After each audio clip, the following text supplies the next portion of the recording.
Captain Jake Morrison stood on the bridge of the USS Liberty, watching the stars through the main screen.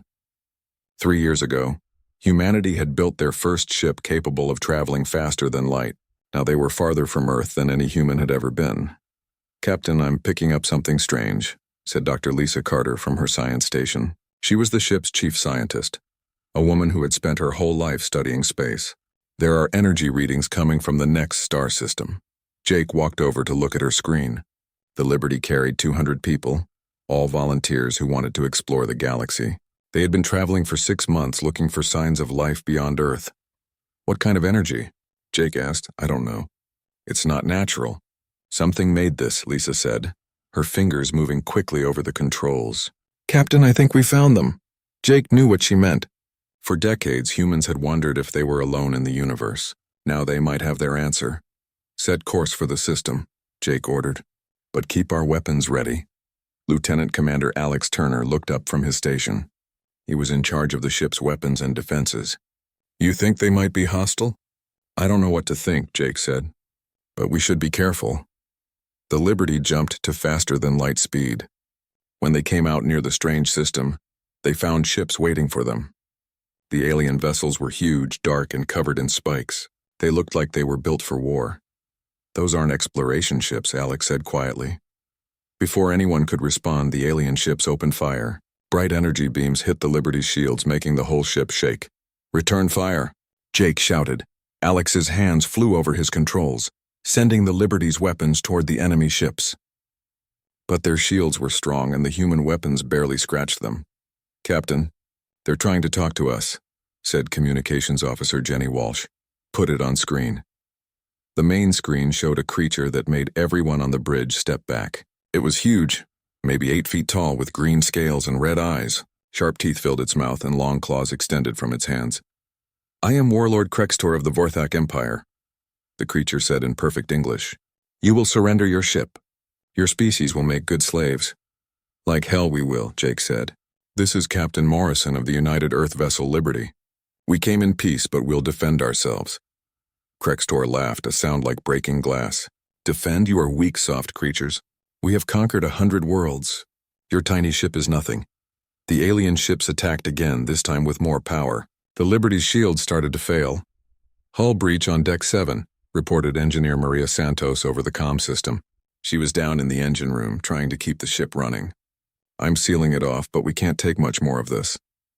Dr. Ryan Brooks, the ship's doctor, was already heading to the damaged section to help wounded crew members. Jake could hear explosions echoing through the corridors. "Alex, can we hurt them?" Jake asked. "I'm trying everything, Captain. Their armor is too strong." Another blast hit the ship. This time the lights went out for a moment before the emergency power kicked in. "Captain, we have to retreat," Alex said. "We can't win this fight."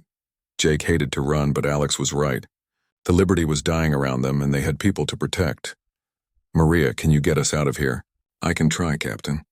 But the engines are damaged. It'll be rough." "Do it." As the Liberty prepared to jump away, Jake made a decision. "Launch the stealth probes. I want to know everything about these things." Alex nodded and quietly sent out several small, invisible devices. They would stay behind to watch and learn about the enemy.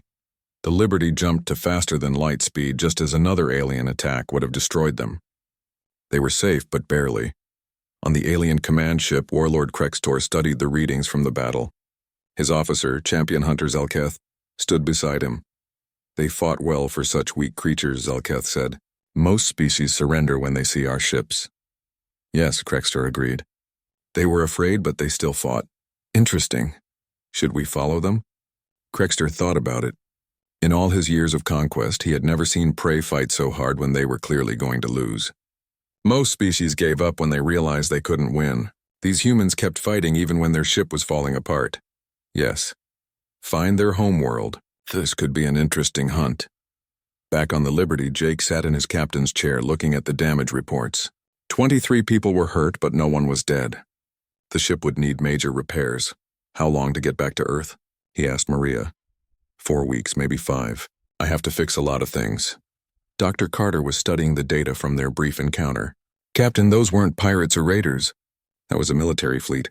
Organized, disciplined, and very dangerous." "What are you saying?" I think we just met an empire, Captain. A big one. Jake stood up and looked around the bridge. His crew was tired and scared, but they were still doing their jobs. They had faced something terrible and survived. Get me Earth on the long-range communicator, he ordered. Priority 1, direct to Fleet Command. What are you going to tell them? Alex asked. Jake looked at the stars ahead, knowing that somewhere behind them alien ships were probably following their trail. I'm going to tell them that we're not alone in the universe, Jake said, and we just made some very dangerous enemies. The Liberty continued toward Earth, carrying news that would change humanity forever. Behind them, invisible probes watched and recorded as the Vorthak fleet prepared for their next move. The galaxy's greatest predators had found new prey, but they had no idea what they were really hunting. As Jake walked to his quarters, he thought about Krextor's words. The alien had called humans weak and soft. Maybe they looked that way compared to 8-foot-tall monsters with claws and teeth. But Jake remembered something his grandfather had told him about humans. They were at their most dangerous when they were cornered. The Vorthak were about to learn that lesson the hard way. Warlord Krextor stood before the High Council of the Vorthak Empire. The council chamber was huge, filled with the most powerful Vorthak in the galaxy. Each member was a proven warrior who had conquered many worlds. Tell us about these humans, said High Counselor Vexthra, an ancient Vorthak whose scales had turned white from age. They are small, soft creatures, Krextor reported. No claws, no natural armor, no fangs. But they fought when they should have surrendered. Their ship was breaking apart, yet they kept firing at us. Curious, said another counselor. Most prey species give up when they see our fleets. Champion hunter Zalketh stepped forward. High Council, I was there during the battle. These humans showed something I have not seen in centuries of conquest. They were afraid, yes, but they used that fear to fight harder, not to run away. The counselors whispered among themselves. In their long history, the Vorthak had conquered over 100 species. Some had been strong, others had been smart, but all had eventually submitted to Vorthak power. Where is their homeworld? Asked Vexthra. We are tracking them, Krextor said. Our long-range sensors followed their ship's energy trail. It will take time, but we will find them. Good, prepare a hunting fleet. These humans sound like they might provide sport. Meanwhile, the damaged Liberty was still weeks away from Earth. In the engine room, Maria Santos worked day and night to keep the ship running. Sparks flew from broken circuits as she and her team fixed what they could. How are we doing? Asked Dr. Ryan Brooks as he brought her coffee. We'll make it home, Maria said, wiping sweat from her face. But it's going to be close. These aliens hit us harder than anything I've ever seen.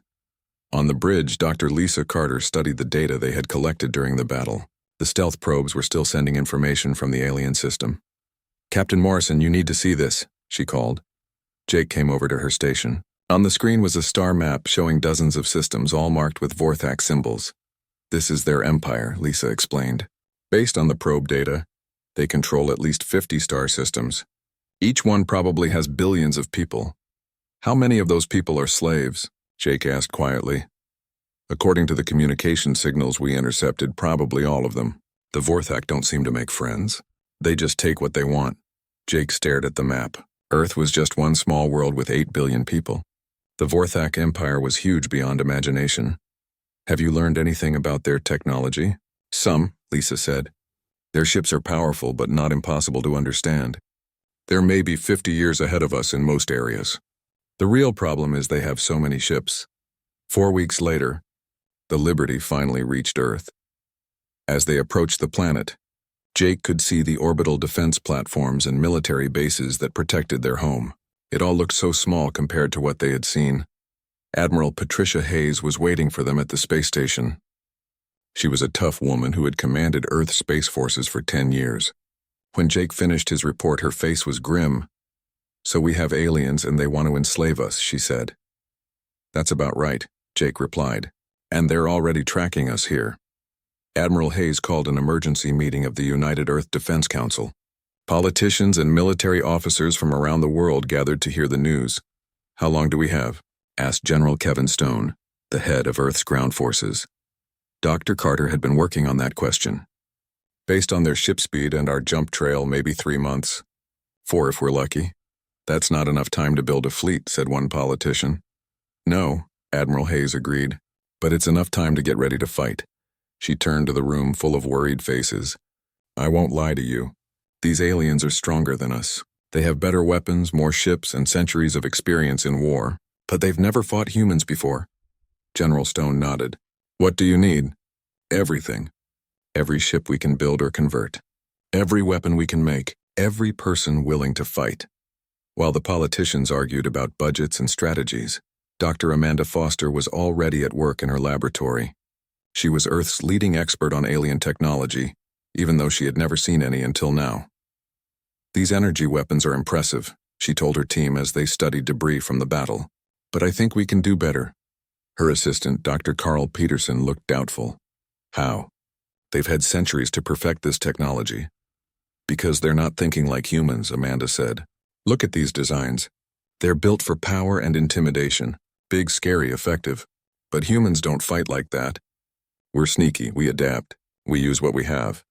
Across the city, Commander Sarah Mitchell was training new pilots. The government had asked for volunteers to crew the defense fleet, and thousands of people had signed up. Most of you have never flown in space before, she told a room full of eager faces. That's okay. The aliens think we're weak because we don't have claws or scales. They don't know that humans are the best learners in the galaxy. One of the volunteers, a young woman named Lisa Jackson, raised her hand. Commander, what if we can't win? Sarah looked at her seriously. Then we make sure they pay for every inch of our world. We make them remember that they fought humans.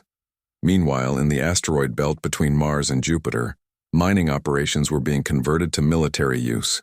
Commander Tony Rodriguez, a former miner turned military officer, was in charge of the project. These mining ships weren't built for war, said Jenny Walsh, one of his engineers. But we can make them work.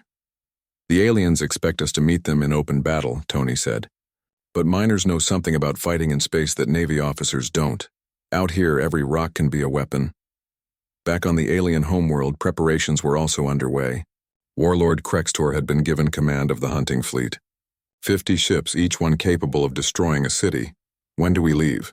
Asked Zalketh. Soon, Krextor replied, looking at the star charts. I want to reach their world before they have time to prepare proper defenses. Will we take prisoners? Krextor considered this.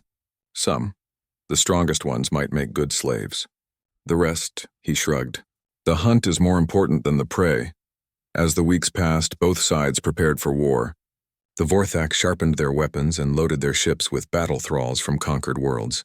The humans worked frantically to build defenses and train soldiers. But something was different about this war. The Vorthak had conquered many species, but they had never fought anyone quite like humans. They didn't know about human history, about the wars and conflicts that had shaped them. They didn't know that humans were descended from persistence hunters who could track prey for days without rest. Most importantly, they didn't know that humans were pack animals who fought best when protecting each other.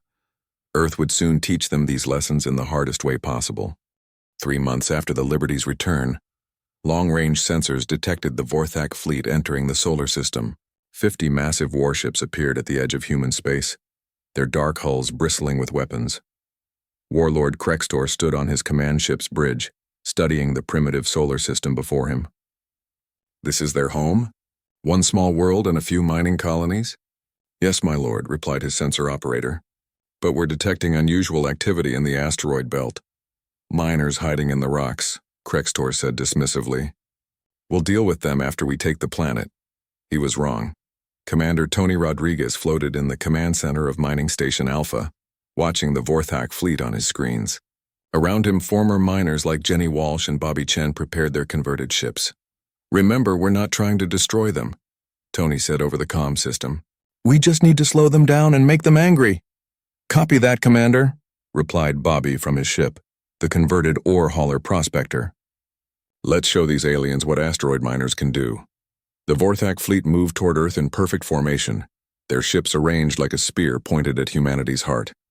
They expected the humans to meet them in open battle, ship against ship, the way civilized species always fought. Instead, the asteroids came alive.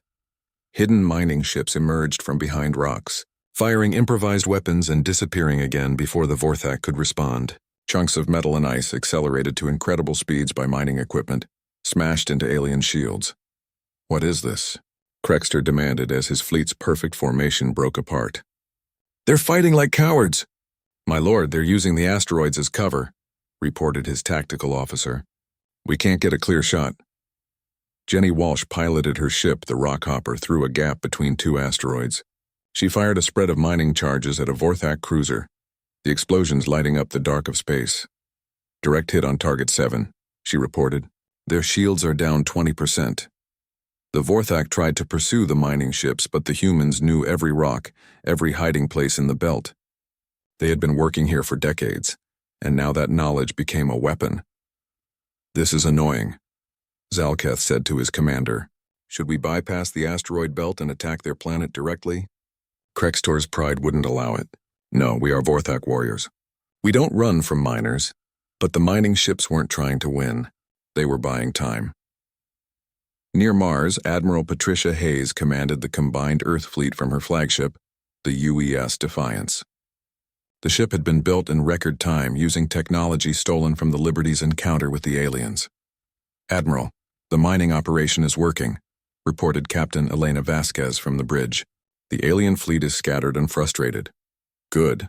That means they'll be angry when they get here. Angry enemies make mistakes. The Defiance wasn't alone.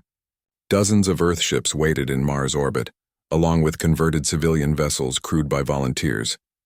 They didn't have the Vorthak's advanced technology, but they had something else: flexibility. Dr. Amanda Foster's research team had worked miracles in 3 months. Instead of copying alien technology, they had built weapons that played to human strengths. Cyber warfare systems designed to hack alien computers. Kinetic weapons that could punch through energy shields. Most importantly, communication systems that let human ships work together better than any fleet in the galaxy. The Vorthak finally fought their way through the asteroid belt, but they had lost 2 ships and damaged several more. Worse, they were spread out and disorganized. Reform the fleet, Krextor ordered. We'll show these insects what real warriors can do. The Battle of Mars orbit began when the 2 fleets met between the Red Planet and its moons. The Vorthak ships were bigger and more powerful, but the human fleet moved like a school of fish, ships working together in ways the aliens had never seen. Captain Elena Vasquez commanded the Defiance with skill learned from a lifetime of naval service. When a Vorthak ship targeted her vessel, she didn't try to outgun it. Instead, she called for help. Phoenix Squadron, this is Defiance. Target the cruiser at bearing 270. 3 smaller human ships attacked the alien vessel from different angles, while Vasquez kept it distracted. The Vorthak ship's powerful weapons could only fire in one direction at a time. Their shields are down, reported Lieutenant Commander Steve Wright from the Phoenix lead ship. Moving in for the kill. The Vorthak cruiser exploded, its death lighting up the Martian sky. Across the battle, similar scenes played out. Individual Vorthak ships were stronger, but human ships fought as a pack. When one was in trouble, others came to help. When they found a weakness, they all attacked it together. This is impossible, Zalketh said, watching human ships dance around his fleet. How are they coordinating so well? On Earth, Dr. Lisa Carter monitored the battle from the Global Defense Center. She had developed the communication system that let human ships share information instantly. Their fleet is breaking apart, she reported to the defenders on the planet's surface. But some of them are going to get through. Colonel Danny Murphy nodded grimly. He commanded the ground forces that would have to stop any aliens that reached Earth. How many? Maybe 10 ships. Not enough to destroy the planet, but enough to cause serious damage. Krextor's flagship was one of the ships that broke through the orbital battle. He was furious that his mighty fleet had been reduced to a handful of vessels by creatures he had thought were weak. Take us down to their planet, he ordered. We'll show them what happens when they defy the Vorthak Empire. But when his ships entered Earth's atmosphere, they found more surprises waiting. The humans hadn't just built space defenses. Every city had anti-aircraft weapons. Every military base was ready for war. More shocking to the Vorthak, the civilians were fighting too. Teacher Mary Johnson had organized the children in her school to help with communications. Farmer Joe Anderson used his hunting rifle to shoot at alien landing craft. Old people, young people, everyone was part of the defense. They're all fighting, Zalketh observed with something like respect. Even their younglings show courage. Captain Grace Thompson commanded the Marines defending Luna City, Earth's first lunar colony. When Vorthak dropships landed near the city, she didn't wait for orders. Marines, remember your training, she said over the comm. These aliens think they're apex predators. Let's show them what real predators look like. The Battle of Luna City became famous throughout the galaxy. A few hundred human marines held off thousands of Vorthak warriors and their slave soldiers. The humans used the city's tunnels and buildings like the miners had used asteroids, appearing to attack and then vanishing before the aliens could respond. Zalketh led the attack personally, his massive form crushing through defensive barriers, but every step forward cost his forces dearly. The humans seemed to know the city perfectly, and they fought with a desperate courage that even impressed the alien champion. These are not prey, he realized as human soldiers died rather than retreat. These are fellow predators. The broadcast of the battle went out to the entire Vorthak Empire. For the first time in centuries, other species saw Vorthak forces being defeated by creatures that looked weak but fought like demons. On distant worlds, slaves began to whisper about the humans who refused to submit. Rebellions started in the outer systems of the Empire. Back on Earth, the battle was turning. The few Vorthak ships that had reached the planet were being destroyed one by one. Krexter's flagship, damaged and alone, struggled to escape Earth's gravity. "My lord, we must retreat," his bridge officer urged. "The fleet is gone. We cannot win."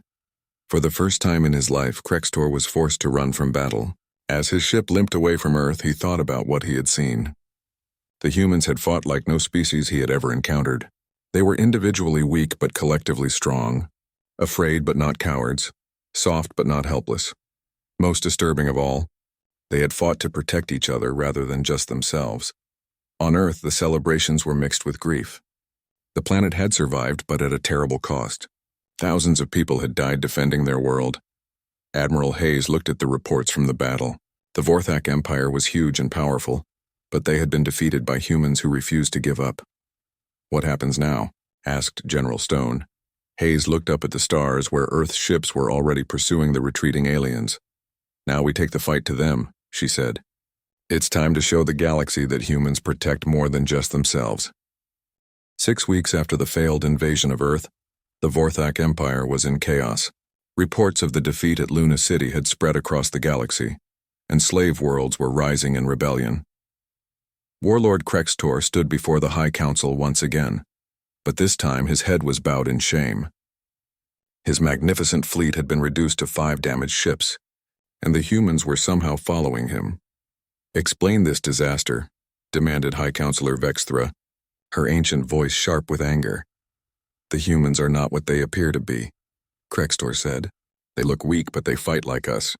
"Oh, they fight better than us." The council chamber erupted in angry voices. The idea that prey could fight better than the Vorthak was impossible to accept. "You grew soft," accused another counselor. "The humans are just clever prey. Send a real fleet and crush them." But Zalketh, who had survived the battle, stepped forward. "High Council, with respect, you did not see what we saw. These humans coordinate their attacks better than our best warriors. They sacrifice themselves for their pack without hesitation, and they learn from every mistake. Most disturbing," Zalketh continued, "they show mercy to defeated enemies. They took prisoners and treated our wounded. No predator species has ever done this." The council fell silent. In all their history, the Vorthak had never encountered a species that was both deadly and merciful. Meanwhile, the human fleet was indeed following the retreating aliens. Captain Jake Morrison commanded the rebuilt Liberty as part of a task force led by Admiral Hayes on the Defiance. "Admiral, we're picking up transmissions from the system ahead," reported Communications Officer Steve Wright.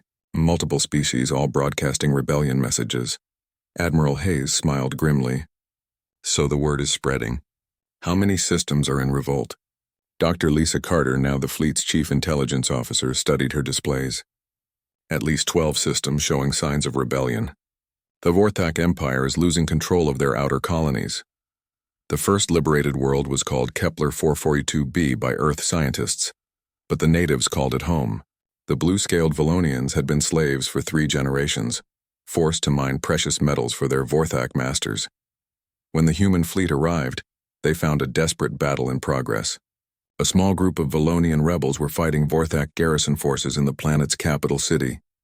"This is Admiral Hayes of the Terran Fleet," she broadcast. "To all Vorthak forces, surrender, and you will be treated according to the laws of war. To all freedom fighters, help is coming." Captain Elena Vasquez led the ground assault. her Marines working alongside Dr. Ryan Brooks's medical teams. They had learned from the Luna City battle that the Vorthak were dangerous, but not invincible. The liberation of Kepler 442b took only 6 hours. The Vorthak garrison, already demoralized by reports from Earth, surrendered when faced with human forces that fought with the same pack tactics that had defeated the invasion fleet. But the most important moment came when the fighting ended.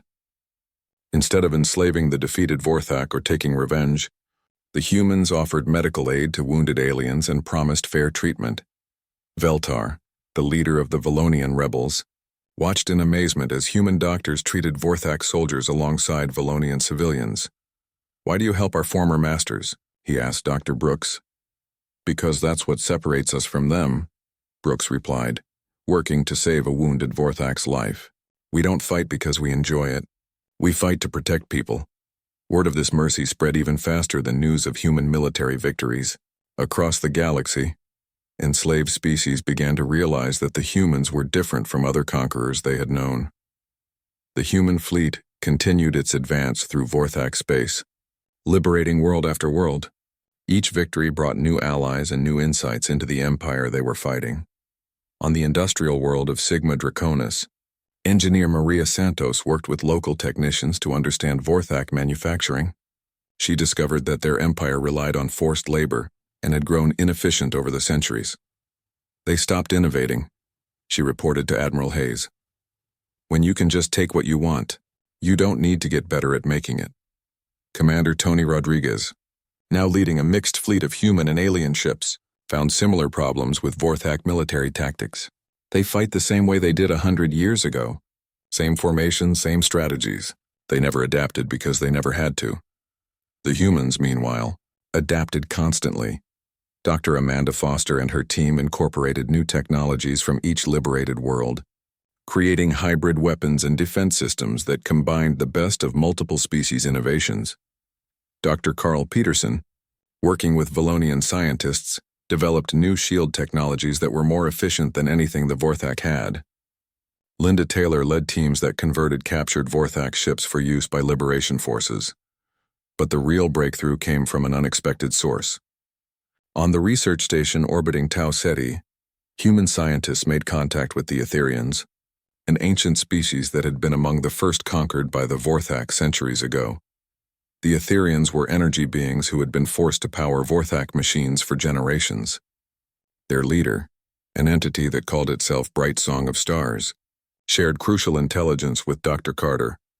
"The Vorthak homeworld is protected by ancient defenses," Bright Song explained, its voice like music in the humans' minds. "But these defenses were built to stop attackers who think like Vorthak. You think differently."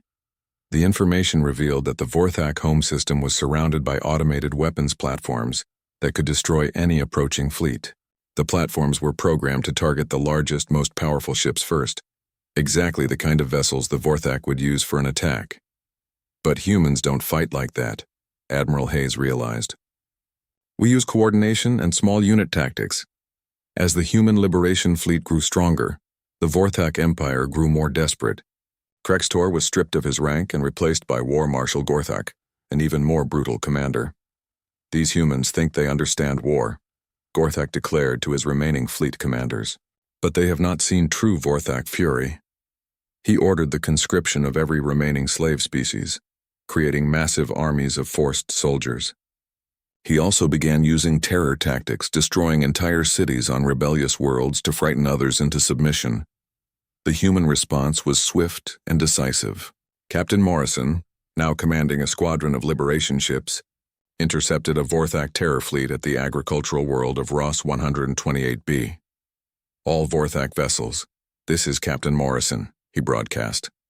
"Cease your attack on civilian targets immediately." Gorthak's response was to order the bombardment of a farming village. The human fleet's answer was overwhelming force directed precisely at military targets, while rescue ships moved to save civilians. The Battle of Ross 128b became another turning point. Human ships supported by rebels from a dozen species not only defeated the Vorthak terror fleet, but captured Gorthak himself. When the war marshal was brought before Admiral Hayes, he expected to be executed or tortured. Instead, he found himself in a clean cell with adequate food and medical care. "Why do you not kill me?" he asked his human guard, Sergeant Lisa Jackson. "Because we're not like you," she replied. "We don't kill prisoners." This act of mercy, broadcast throughout the galaxy, caused the final collapse of Vorthak authority in the outer systems. Even Vorthak soldiers began surrendering rather than fighting to the death. Back on the Vorthak homeworld, the High Council faced reality. Their empire was crumbling, their fleets were defeated, and their own soldiers were losing faith in their cause. "Perhaps," suggested one counselor quietly, "it is time to negotiate." "Negotiate?" Vexthra snarled. "With prey? With predators who show mercy," the counselor corrected. "That makes them more dangerous than us, not less." In human space, Admiral Hayes received reports that the Vorthak leadership wanted to discuss terms. She looked around the bridge of the Defiance at the faces of humans and aliens working together. "Set course for the Vorthak homeworld," she ordered. "It's time to finish this war." But she knew the real battle wouldn't be fought with weapons. The hardest part would be showing the galaxy that humans were strong enough to win, and wise enough to show mercy and victory. The human fleet gathered at the edge of the Vorthak home system, like a storm waiting to break. Admiral Patricia Hayes commanded over 200 ships, human vessels, converted Vorthak cruisers, and ships from dozens of liberated worlds flying together under Earth's protection. "Admiral, long-range sensors show the automated defense platforms are active," reported Dr. Lisa Carter from her station on the Defiance. "Just like Bright Song of Stars warned us." Hayes nodded, studying the tactical display.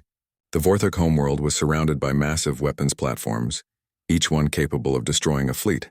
They had protected the planet for 1,000 years, targeting any large force that approached. "Remember the plan," Hayes announced to the fleet. "Small groups, multiple approaches, coordinated timing. Make them choose too many targets to handle at once." Captain Jake Morrison floated in the command center of the Liberty, now leading a squadron of fast attack ships. His crew included many veterans of the First Contact battle, including Alex Turner and Jenny Walsh. "All ships, this is Morrison. Remember, we're not here to destroy their world. We're here to end a war." The human fleet broke into dozens of small groups, approaching the Vorthak system from every direction. The ancient defense platforms, programmed to target the largest threats first, couldn't decide which group to engage. While the platforms hesitated, Captain Elena Vasquez led her stealth ships directly toward the planet. Dr. Amanda Foster's new cloaking technology, developed from Etherian energy research, made them invisible to Vorthak sensors. On the surface of the Vorthak homeworld, High Counselor Vexthra watched the approaching human forces with growing despair. Her civilization had ruled this part of the galaxy for millennia. But in less than a year, these strange prey predators had torn apart everything they had built. "The defense platforms are not engaging effectively," reported her military advisor. "The humans are using too many small ships. Our systems don't know which ones to target first." "Then target them all," Vexthra ordered. But it was too late. Human ships were already past the outer defenses, and more were arriving every minute. The automated systems, designed to stop traditional fleet attacks, were useless against human tactics.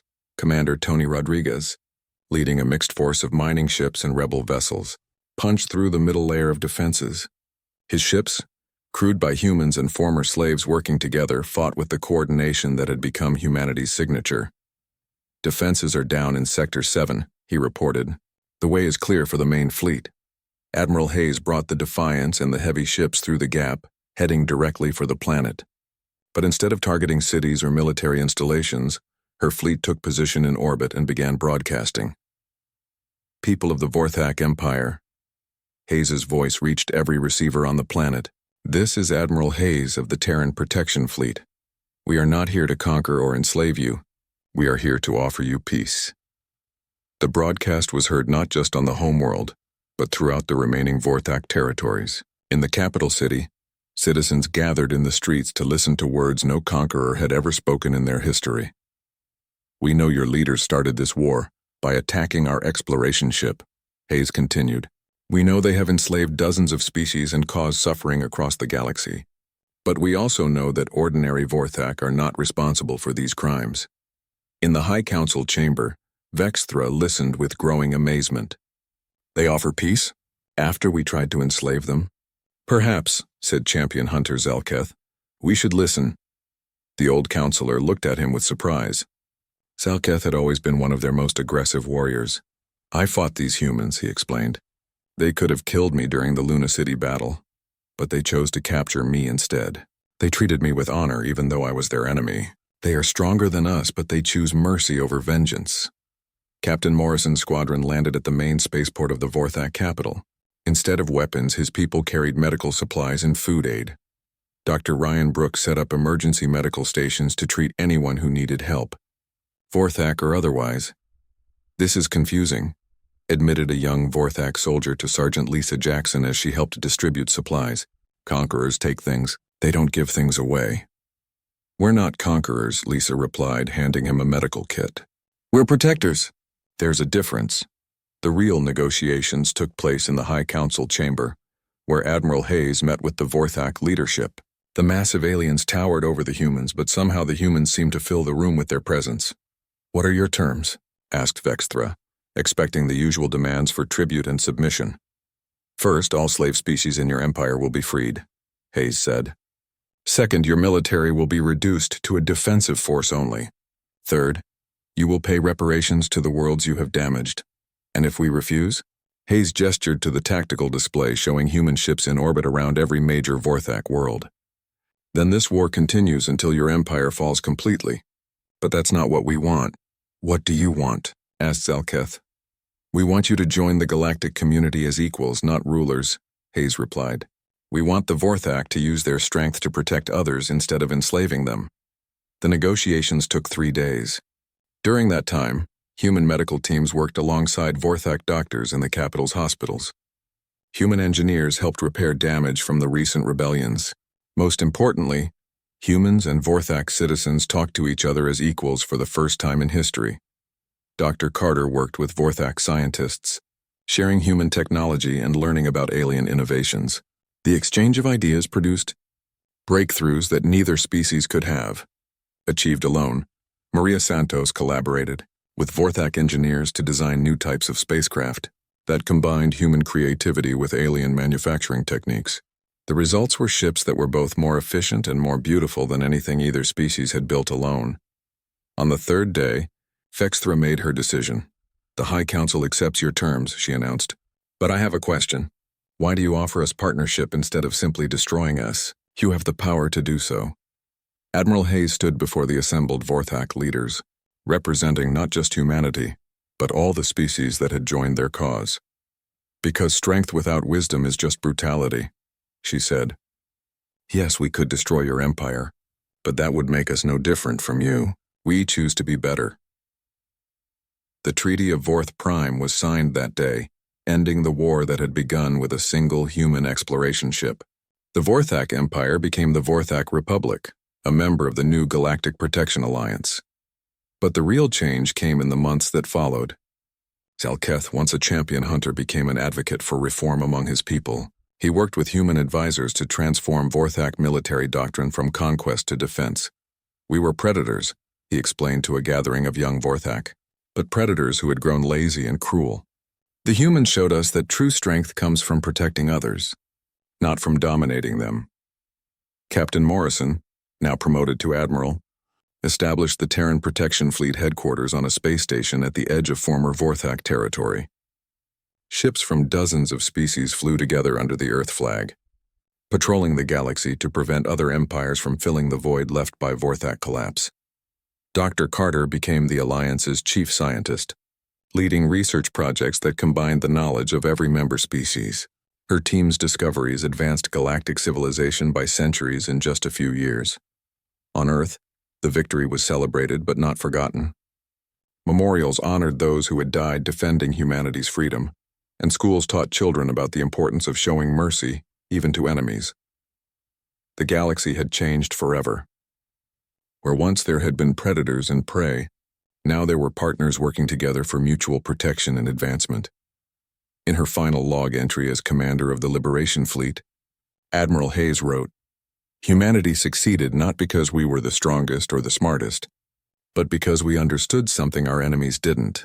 True apex predators don't just hunt, they protect their pack. And we decided that our pack includes everyone who chooses freedom over slavery. Years later, when other aggressive species tested the galactic community's resolve, they found themselves facing not just human forces, but Vorthak warriors fighting alongside their former enemies. The galaxy's greatest predators had learned to be its greatest protectors. And in the depths of space, human exploration ships continued their mission of discovery. No longer alone, but accompanied by friends from across the stars. They carried a simple message to any species they encountered. The galaxy was vast enough for everyone to thrive, but not big enough for anyone to rule. The age of galactic empires was over. The age of galactic community had begun.